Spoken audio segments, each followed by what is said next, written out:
Hello, I welcome you all to this YouTube channel. NCERT class 6 to 12 किसी भी exams में एक अहम रोल होता है कंसेप्ट बिल्ड करने के लिए।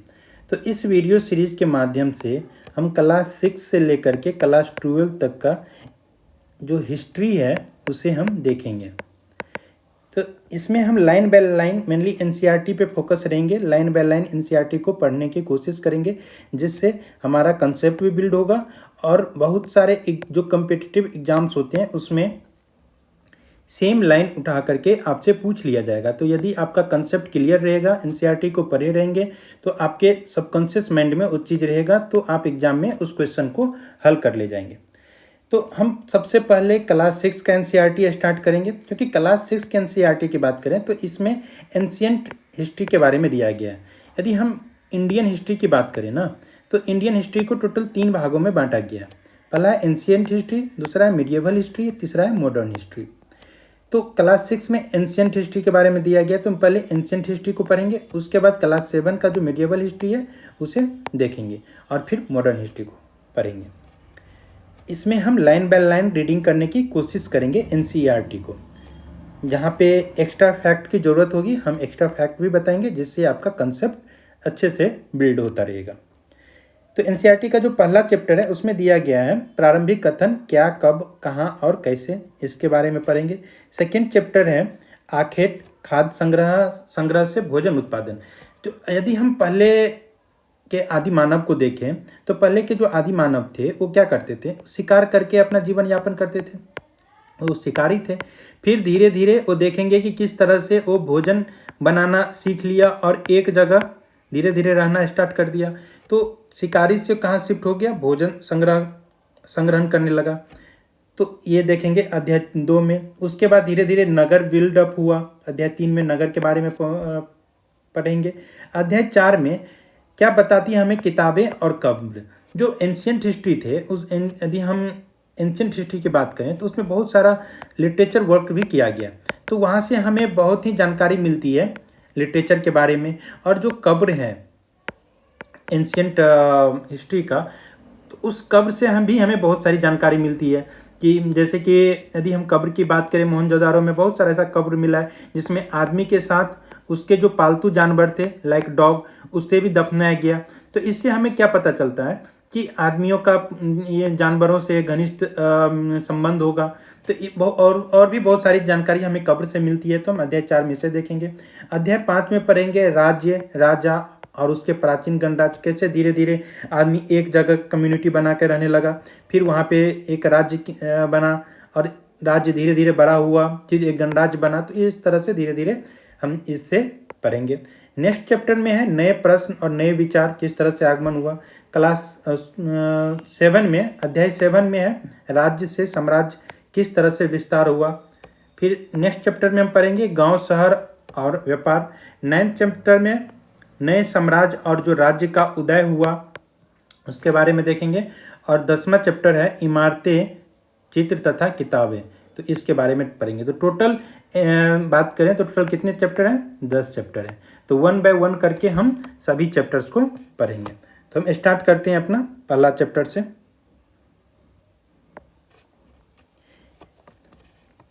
पहला चैप्टर है प्रारंभिक कथन, क्या, कब, कहाँ और कैसे। ये पूरा लेक्चर हिंदी में रहने वाला है। इसके बाद इंग्लिश का एक सेपरेट वीडियो आएगा अलग से, उसमें हम इंग्लिश में जो एनसीईआरटी का इंग्लिश का जो बुक है उसमें हम डिस्कस करेंगे। इसमें हम मेनली हिंदी में ही हिंदी का बुक पढ़ेंगे। तो रसीदा का सवाल, रसीदा पूछती है, रसीदा बैठे अखबार पढ़ रही थी, अचानक उसकी निगाह एक सुर्खी पर पड़ी। 100 साल पहले वह सोचने लगी कि यह कैसे कोई जान सकता है कि इतने वर्षों पहले क्या हुआ था। रसीदा बैठकर किताब पढ़ रही है, अखबार पढ़ रही है, तो वो सोच रही है कि कैसे कोई जान सकता है कि इतने वर्ष पहले क्या हुआ था।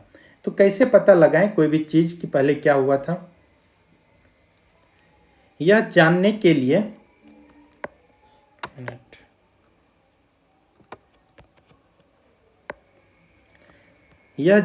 लिए कल क्या हुआ था तुम रेडियो सुन सकते हो, टेलीविज़न देख सकते हो या फिर अखबार पढ़ सकते हो।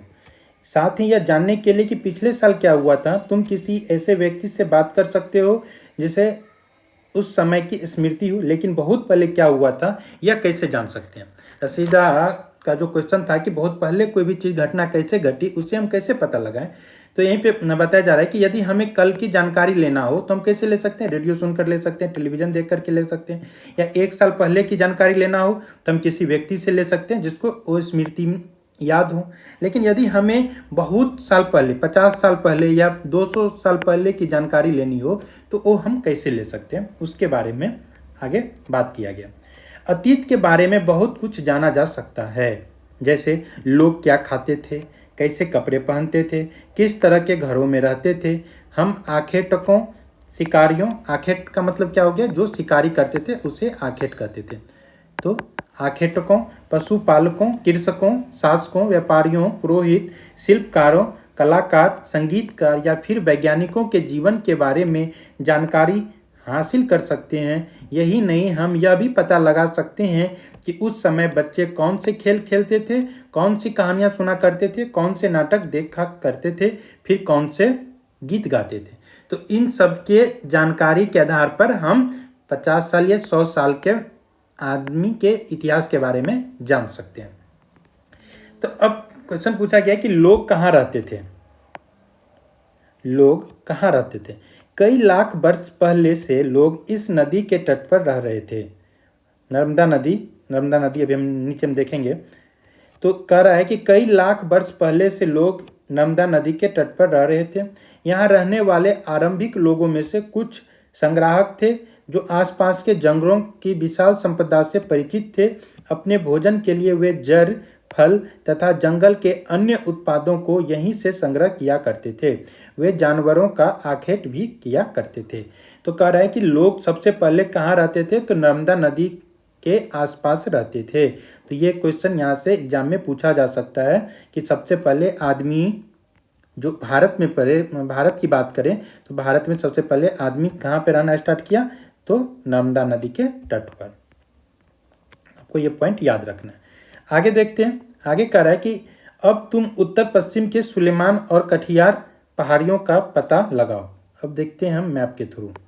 ये देखिए इंडिया का मैप रहा, इंडिया का मैप है। इसके बीच से हम डायरेक्शन खींच देंगे। ये क्या हो जाएगा, ईस्ट वेस्ट, ये हो जाएगा नॉर्थ, सॉरी ईस्ट वेस्ट, ये हो जाएगा नॉर्थ और ये हो जाएगा साउथ। तो आपको नर्मदा नदी यहाँ पे मिलेगा। ये रहा देखिए नर्मदा नदी। तो सबसे पहले आदमी लगभग यहाँ पे रहना स्टार्ट किया था। कहाँ पे, नर्मदा नदी के तट पर। उसके बाद यहाँ पे ताप्ती नदी है। उसके बाद आपको इधर मिलेगा सुलेमान रीजन। ये रहा सुलेमान रीजन जो कि पाकिस्तान में है। किरथर रीजन। तो अब आगे क्या कर रहा है कि अब तुम उत्तर पश्चिम कौन सा होगा, ये रहा उत्तर और ये रहा वेस्ट। तो उत्तर पश्चिम ये सा डायरेक्शन हो जाएगा। करे अब तुम उत्तर पश्चिम की सुलेमान और किरथर पहाड़ियों का पता लगाओ। ये रहा सुलेमान और ये रहा किरथर। इसी क्षेत्र में कुछ ऐसे स्थान हैं जहां लगभग 8,000 वर्ष पूर्व स्त्री पुरुषों ने सबसे पहले गेहूं तथा जौ जैसी पहले फसलों का उपजाना आरंभ किया था। तो सबसे पहले आदमी, क्वेश्चन पूछेगा कि सबसे पहले आदमी कहाँ पे, मतलब भारत, हम इंडियन सब कॉन्टिनेंट की बात कर रहे हैं। तो भारत में सबसे पहले कहाँ पे फसलों का उपजाना शुरू किया था, तो यहीं पे सुलेमान रीजन के आसपास। और उसने भेड़, बकरी, गाय, बैल जैसे पशुओं को पालतू बनाया। तो एग्जाम में ऐसा क्वेश्चन पूछेगा कि आदि मानव जो पहले के जो आदमी थे उसने कौन से जानवर को पालतू नहीं बनाया था। उसमें ऑप्शन दे देगा भेड़, बकरी, गाय, कुत्ता दे देगा। तो इसमें आपको स्पष्ट दिख रहा है कि कुत्ता नहीं था। तो इस तरह से आपको पॉइंट याद रखना है। ये लोग गांव में रहते थे। उत्तर पूर्व में गारो तथा मध्य भारत में विंध्य पहाड़ियों का पता लगाओ। उत्तर पूर्व में गारो। अब देखिए उत्तर पूर्व कौन सा होगा, ये रहा नॉर्थ, ये रहा ईस्ट। तो ये हो जाएगा उत्तर पूर्व हो जाएगा। तो कह रहा है उत्तर पूर्व में गारो, खासी, जयंतिया थी, ये मेघालय के आसपास। तथा मध्य भारत में विंध्याचल, ये रहा विंध्य पहाड़ियाँ। मध्य भारत में, इसको हटाते हैं, तो कह रहे मध्य भारत में विंध्याचल ये रहा, और गारो पहाड़ियाँ कहाँ पे थी, यहाँ पे थी। विंध्य पहाड़ियों का पता लगा। ये कुछ अन्य ऐसे क्षेत्र थे जहाँ कृषि का विकास हुआ था। तो कृषि का विकास गारो पहाड़ी और विंध्याचल पहाड़ी में भी हुआ था। जहाँ सबसे पहले चावल उपजाया गया वे संस्थान विंध्य के उत्तर में स्थित थे।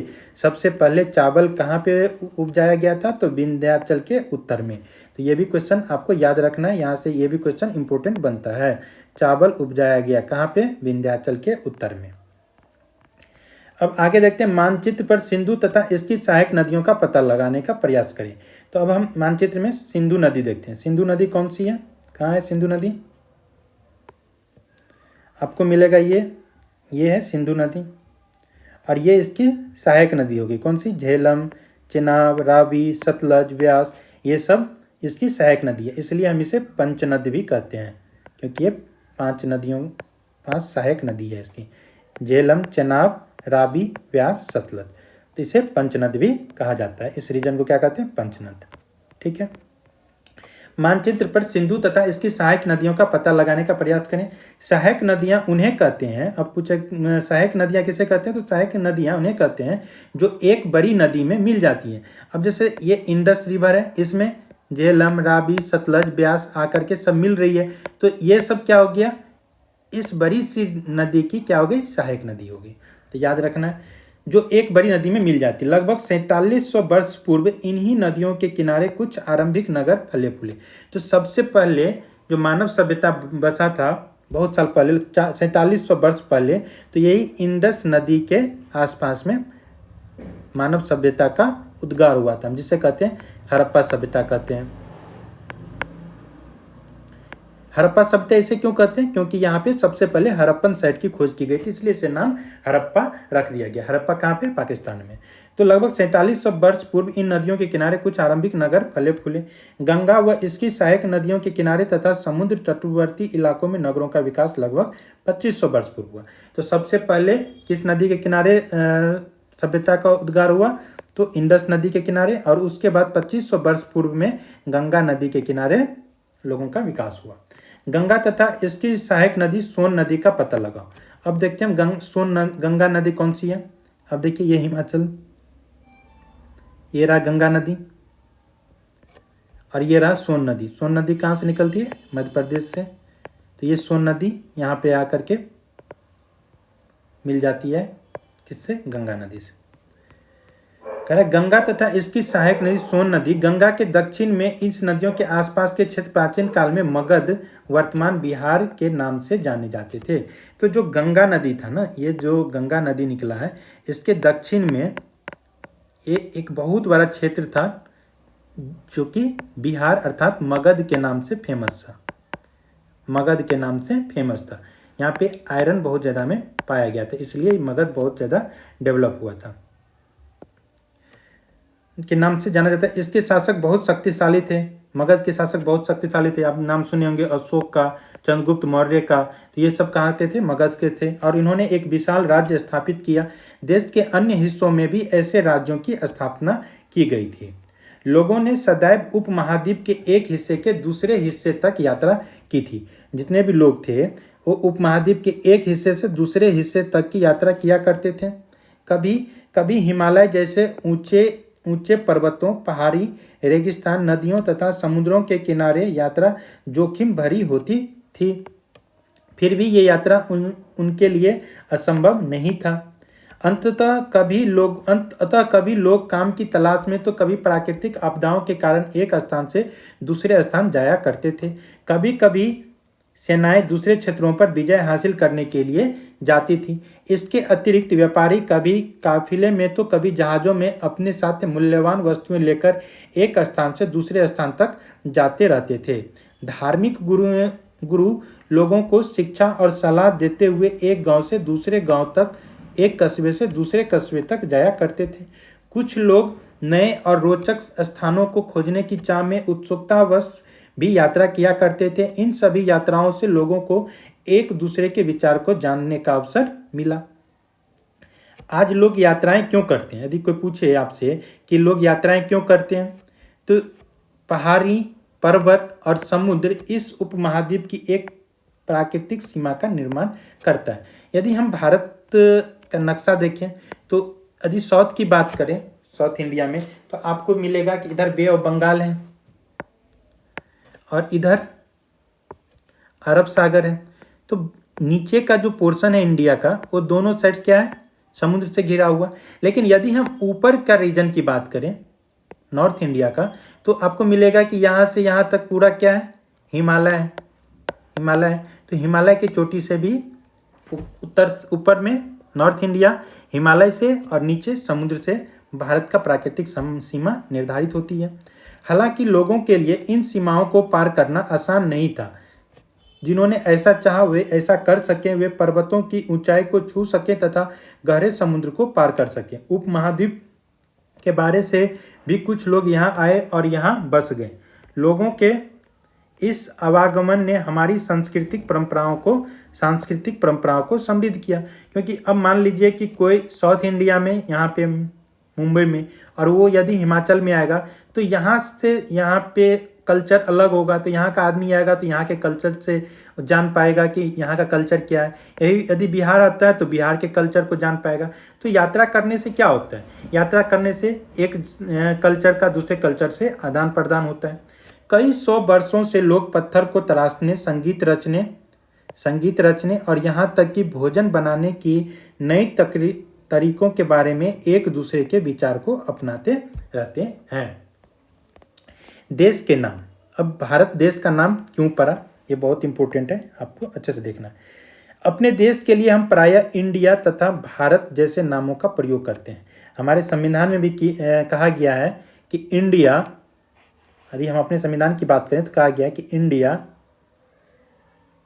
That is Bharat. संविधान में भी इस चीज को लिखा गया।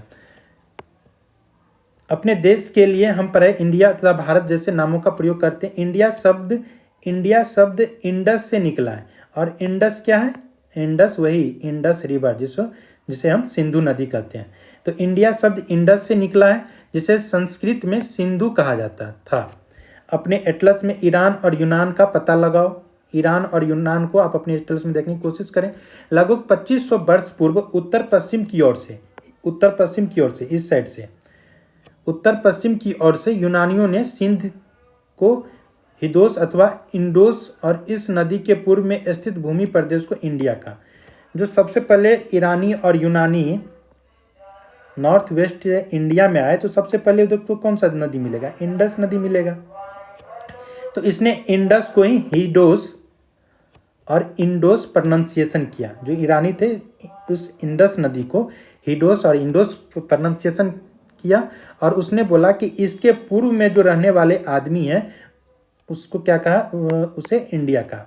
भारत नाम का प्रयोग उत्तर पश्चिम में रहने वाले लोगों के एक समूह के लिए किया जाता है। इस समूह का उल्लेख संस्कृत की आरंभिक लगभग 3500 वर्ष पुरानी कृति ऋग्वेद में मिलता है। बाद में इसका प्रयोग देश के लिए होने लगा।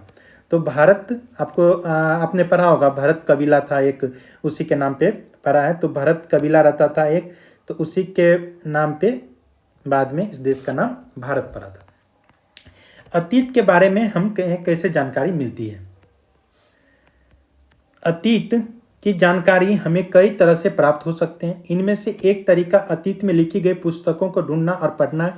ये पुस्तकें हाथ से लिखी होने के कारण पांडुलिपि कही जाती है। अब एग्जाम में पूछेगा कि पांडुलिपि किसे कहते हैं, तो कोई भी पुस्तकें जो हाथ से लिखी गई हो उसे हम पांडुलिपि कहते हैं। अंग्रेजी में पांडुलिपि के लिए प्रयुक्त होने वाले शब्द हैं मैन्यूस्क्रिप्ट।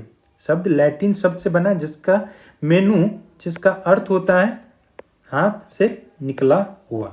ये पांडुलिपियां प्रायः तारपत्रों अथवा हिमालय क्षेत्र में उगने वाले भुर्ज नामक पेड़ की छाल से विशेष तरीके के तैयार भोजपत्र से लिखी मिलती थी। तो आपको याद रखना है कि पांडुलिपि जो थी सो किस तरह से तैयार होती थी। तो तारपत्र से, और हिमालय में एक पाया जाता है भुर्ज नामक एक पेड़ होता है, उसके छाल से ये पांडुलिपि तैयार होती थी। आप देख सकते हैं, यही है पांडुलिपि। तो इसी तरह का पांडुलिपि तैयार करके और उस पर हस्तलिखित मतलब हाथ से लिखा जाता था। नेक्स्ट है, इतने वर्षों में इनमें से कई पांडुलिपि को कीड़ों ने खा लिया, क्योंकि वो आज के ज़माने में यदि हम अभी भी देखिए कि आपके घर में कोई पुराना कागज़ होगा तो वो धीरे धीरे क्या होता है, पीला हो जाता है और वो धीरे धीरे खराब हो जाता है। तो जो पांडुलिपि थी वो भी क्या था, पेड़ की छाल से बनाया जाता था। तो उसमें से बहुत सारा पांडुलिपि क्या हो गया, उसको कीड़ों ने खा लिया तथा कुछ नष्ट कर दिए गए। फिर भी ऐसी कई पांडुलिपि आज भी उपलब्ध है। प्रायः ये पांडुलिपियाँ मंदिर और विहारों में प्राप्त होती थी। ये मंदिर और विहारों में प्राप्त होती थी। विहार क्या होता था, विहार होता था कि जहाँ पे संत लोग चाहे ऋषि मुनि रहते थे। तो ये पांडुलिपि जो था सो किनके द्वारा तैयार किया गया था, सभी ऋषियों के द्वारा तैयार किया गया था। तो ये ऋषि रहते कहाँ पे थे, तो विहार में रहते थे। तो मिले पांडुलिपि कहाँ से मिलेगा, तो इन्हीं विहारों से मिलेगा। तो ये कह रहा है कि पांडुलिपि मंदिर और विहारों में प्राप्त होते थे। इन पुस्तकों में धार्मिक मान्यताओं ने व्यवहार, राजाओं के जीवन, औषधियों तथा विज्ञान आदि सभी प्रकार के विषयों की चर्चा मिलती है। तो पांडुलिपि जो है उससे हमें क्या क्या चीज़ की जानकारी मिलती है, तो धार्मिक मान्यता, राजाओं के जीवन शैली के बारे में जानकारी मिलती है, औषधि तथा विज्ञान आदि सभी प्रकार के विषयों की चर्चा मिलती है। इनके अतिरिक्त हमारे यहाँ महाकाव्य, कविताएं तथा नाटक भी हैं। इनमें से कई संस्कृत में लिखे हुए मिलते हैं, जबकि अन्य प्राकृत और तमिल में है। प्राकृतिक भाषाओं का प्रयोग आम लोग करते थे। तो ये क्वेश्चन कई बार पूछा गया है कि आम लोगों की भाषा क्या थी, तो प्राकृत भाषा थी। तो महावीर के द्वारा जो भाषाएं अपनाई गई थी अपने प्रवचन में, वो प्राकृत अपनाई गई थी। लेकिन बौद्ध के द्वारा कौन सी अपनाई गई थी, तो पाली लैंग्वेज अपनाई गई थी। तो आपको ये पॉइंट याद रखना है कि जो आम जनों की भाषा थी वो कौन सी भाषा थी, प्राकृत भाषा थी। और जो पांडुलिपि है वो मैक्सिमम पांडुलिपि संस्कृत में लिखे गए थे, लेकिन कुछ पांडुलिपि जो है सो प्राकृत और तमिल में भी उपलब्ध है। तो आपको याद रखना है संस्कृत, प्राकृत और तमिल। मेन पॉइंट ये याद रखना है, आम लोगों की भाषा प्राकृत थी। हम अभिलेखों का भी अध्ययन कर सकते हैं। अभिलेख क्या होता है कि मान लीजिए कि उस समय के जो भी राजा थे वो क्या करते थे, जो मान लीजिए पत्थर का एक शिलालेख तैयार करके इस पे लिखा करता था। तो इससे ही क्या कहा जाता है, अभिलेख कहा जाता था। हम अभिलेखों का भी अध्ययन कर सकते हैं। ऐसे लेख पत्थर अथवा धातु जैसे अपेक्षाकृत कठोर सतहों पर उत्कीर्ण किए गए मिलते हैं। तो आपको अभिलेख और पांडुलिपि में अंतर पता होना चाहिए। कभी कभी शासक अथवा अन्य लोग अपने आदेशों को इस तरह उत्कीर्ण करवाते थे ताकि लोग उन्हें देख सके, पढ़ सके तथा उनका पालन कर सके। कुछ अन्य प्रकार के अभिलेख भी मिले हैं जिनमें राजाओं तथा रानियों सहित अन्य स्त्री पुरुषों ने भी अपने कार्यों का विवरण उत्कीर्ण करवाया है। उदाहरण के लिए प्रायः शासक लड़ाई में अर्जित विजयों का लेखा जोखा रखा करते थे। ये आप देख सकते हैं, ये अभिलेख। तो ये एक पत्थर का है, इस पे हाथ से खोद के लिखा गया है। तो इस तरह के अभिलेख बनते थे। लगभग 2250 वर्ष पुराने यह अभिलेख वर्तमान अफगानिस्तान के कंधार से प्राप्त हुआ। यह अभिलेख कहाँ से प्राप्त हुआ, अफगानिस्तान के कंधार से प्राप्त हुआ। यह अभिलेख अशोक नामक शासक के आदेश पर उत्कीर्ण करवाया गया था। अशोक नामक शासक, अशोक कहाँ के राजा थे, तो मौर्य वंश के, मगध में। और आपको याद रखना है कि चंद्रगुप्त, बिंदुसार और अशोक, ये तीन राजा मगध के इंपॉर्टेंट थे। तो चंद्रगुप्त ने मौर्य वंश की नींव रखी, किसकी मदद से, चाणक्य की मदद से। चंद्रगुप्त के बाद बिंदुसार आया, बिंदुसार चंद्रगुप्त का बेटा था और बिंदुसार का बेटा था अशोक। तो अशोक ने अपने राज्य को बहुत ज़्यादा फैलाया था, तो उत्कीर्ण करवाया गया था। इस शासक के विषय में हम अध्याय 7 में पढ़ेंगे। जब हम कुछ लिखते हैं तब हम किसी लिपि का प्रयोग करते हैं। जैसे कि हम हिंदी कौन सी लिपि में लिखी जाती है, तो देवनागरी लिपि में प्रयोग करते हैं। लिपियां अक्षर अथवा संकेतों से बनी होती हैं। जब हम कुछ बोलते हैं अथवा पढ़ते हैं तब हम एक भाषा का प्रयोग करते हैं। यह अभिलेख इस क्षेत्र में प्रयुक्त होने वाले यूनानी तथा अरमाइक नामक दो विभिन्न लिपियों तथा भाषाओं में है। तो ये कौन सा लैंग्वेज है, अरमाइक। आपसे ये भी क्वेश्चन पूछा जा सकता है कि जो अरमाइक लिपि का यूज किया गया है अशोक के कौन से शिलालेख में, तो आपको याद रखना है अफगानिस्तान से जो मिले शिलालेख है उसमें अरमाइक लिपि का प्रयोग किया गया है। अब आगे देखते हैं, इसके अतिरिक्त अन्य कई वस्तुएं अतीत में बनी और प्रयोग में लाई जाती थी। ऐसी वस्तुओं का अध्ययन करने वाले व्यक्ति पुरातत्वविद कहलाते थे। पुरातत्वविद पत्थर और ईंट से बनी इमारतों के अवशेष, चित्र तथा मूर्तियों का अध्ययन करते हैं। अब आपसे एग्जाम में ये पूछ देगा कि पुरातत्वविद किसे कहते हैं, तो पुरातत्वविद उसे कहते हैं जो पुराने मिट्टी चाहे पत्थर से जो शिलालेख बना हो, चाहे ताम्र से शिलालेख बना, उस सभी चीज़ों का जो अध्ययन करता है उसे हम पुरातत्वविद कहते हैं। वे पुरातत्वविद औजार, हथियार, बर्तन, आभूषण तथा सिक्कों के प्राप्ति के लिए छानबीन तथा खुदाई भी करते हैं। इनमें से कुछ वस्तुएं पत्थर, पकी मिट्टी तथा कुछ धातु की बनी हो सकती हैं। ऐसे तत्व कठोर तथा जल्दी नष्ट न होने वाले होते हैं, इसलिए अभी तक जब खुदाई होती है तो ये सब जो ताम्र पत्र पे लिखा गया था, चाहे जो तांबे का अवशेष मिला है वो बहुत समय तक नष्ट नहीं होता है, इसलिए अभी सुरक्षित मिला है। पुरातत्वविद जानवर, चिड़िया तथा मछलियों के हड्डियां ढूंढते हैं। इससे उन्हें यह जानने में मदद मिलती है कि अतीत में लोग क्या खाते थे। वनस्पति के अवशेष बहुत मुश्किल से बच पाते हैं। वनस्पति के अवशेष बहुत मुश्किल से बच पाते हैं क्योंकि उसे क्या होगा, कीड़ा खा जाएगा। यदि अन्न के दाने अथवा लकड़ी के टुकड़े जल जाते थे तो वे जले हुए रूप में बचे रहते हैं। पांडुलिपि, अभिलेख तथा पुरातत्व से ज्ञात जानकारियों के लिए इतिहासकार प्रायः स्रोत शब्द का प्रयोग करते हैं। इतिहासकार उन्हें कहते हैं जो अतीत का अध्ययन करते हैं। अब यहाँ से आपको ये डेफिनेशन भी याद रखना है कि इतिहासकार, इतिहास मीन्स इति मीन्स बीती और हास मीन्स कहानी, जो बीती हुई कहानी का अध्ययन करते हैं उसे ही हम इतिहासकार कहते हैं।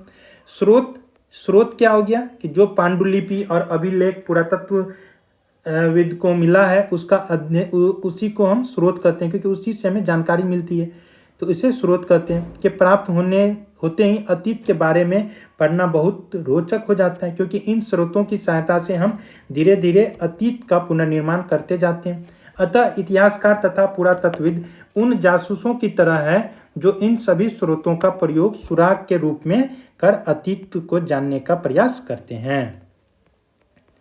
अतीत, अब देखिए अतीत एक या अनेक, जो पास्ट है वो एक होता है या अनेक होता है। क्या तुमने एक मिनट,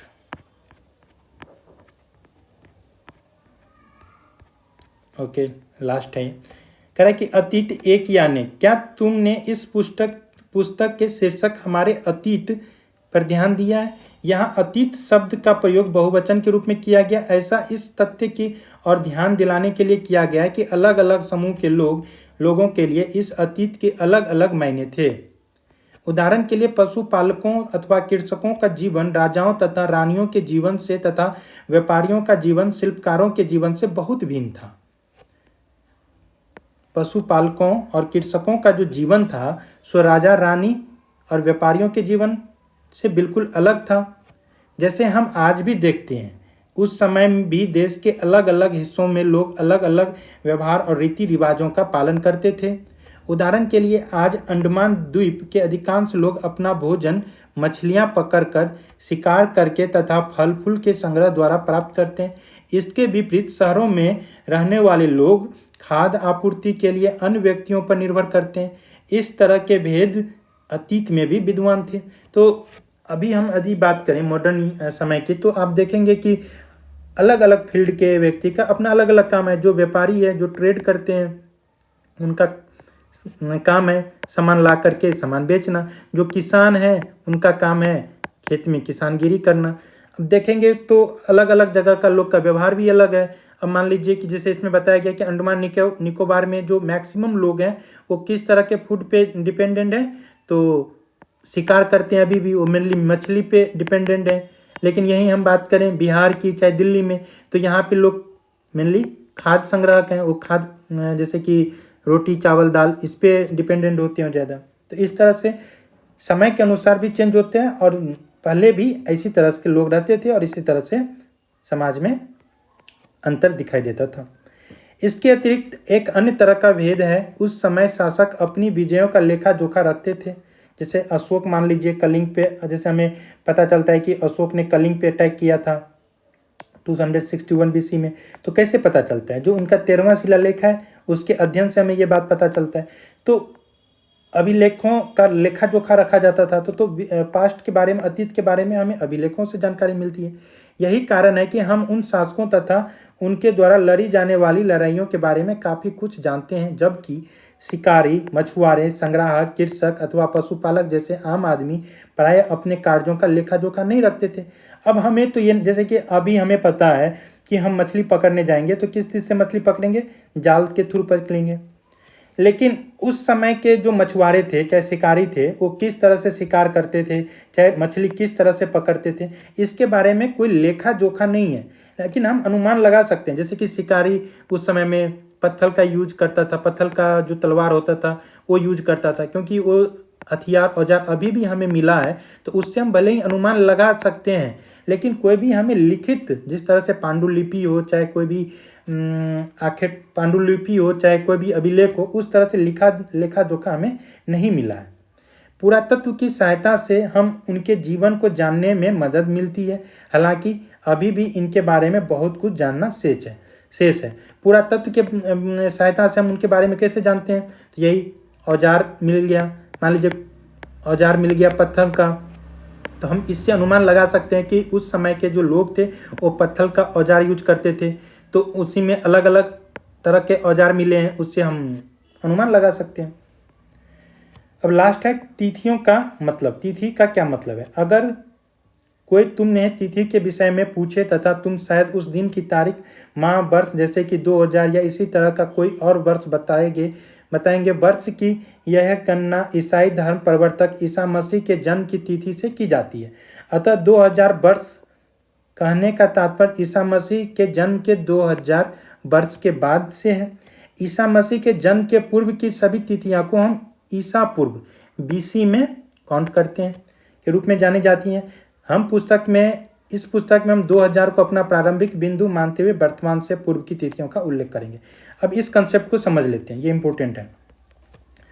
जैसे देखिए, इतिहासकार को एक समस्या हुई कि किसी भी चीज़ की गणना करने के लिए हमें एक जीरो चाहिए। बिना जीरो का हम गणना नहीं कर सकते।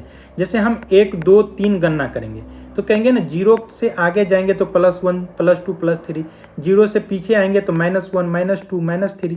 तो इस तरह से हमें एक जीरो चाहिए। तो जो इतिहासकार थे उसने जो ईसा मसीह का जन्म हुआ था उसे जीरो मान लिया कि ईसा मसीह का जो जन्म हुआ है वो किस ईयर में हुआ है? तो 0 साल में ईसा मसीह का जन्म हुआ है। तो ईसा मसीह के जन्म के बाद के जो साल थे उसे हम AD में गिनने लगे। ठीक है, ईसा मसीह के जन्म के बाद के साल को हम AD में गिनने लगे और ईसा मसीह के जन्म से पहले के साल को हम BC में गिनते हैं। ठीक है, BC मतलब बिफोर क्राइस्ट। या अब BC को हम मेनली, अब इसे रिप्लेस किया गया। अब आपको नए बुक में मिलेगा CE और BCE मिलेगा, क्योंकि ये एक डिफिनिट रिलीजन से रिलेटेड हो जाता है ना ईसा मसीह। इसलिए अब जो नया कंसेप्ट आया है इसी इतिहास के चेंज करने के लिए अब BCE और CE का मतलब हो गया कॉमन एरा, ईसा मसीह के जन्म के बाद, और BCE का मतलब हो गया before common era, Isa Masih के जन्म से पूर्व। कंसेप्ट वही है, सिर्फ नाम चेंज किया गया। AD को कर दिया गया CE और BC को कर दिया गया BC। तो आपको ये कंसेप्ट याद रखना है। ईसा मसीह का जन्म 0 माना गया, उसके आगे 1, 2, 3, जैसे अभी हम कितने ईस्वी में जी रहे हैं? 2024 में। इसका मतलब क्या हुआ कि आज से 2024 साल पहले ईसा मसीह का जन्म हुआ था। और यदि हम इधर जाएंगे तो देखेंगे 2 BC, 5 BC, 300, जैसे अशोक ने अटैक किए थे कब? 261 BC में। उसका कोरोनेशन अशोक का कब हुआ था? 269 BC में। तो हम इधर जाएंगे तो BC में गणना करेंगे, मतलब ईसा मसीह से इतना साल पहले, और इधर जाएंगे तो ईसा मसीह के जन्म से इतना साल बाद। आप इसे, ये लिखा हुआ है, आप इसे पढ़ लेंगे। Thank you. आज ये ख़त्म हो गया। अब हम नेक्स्ट लेक्चर में इससे आगे वाला चैप्टर चैप्टर 2 कवर करेंगे। Thank you.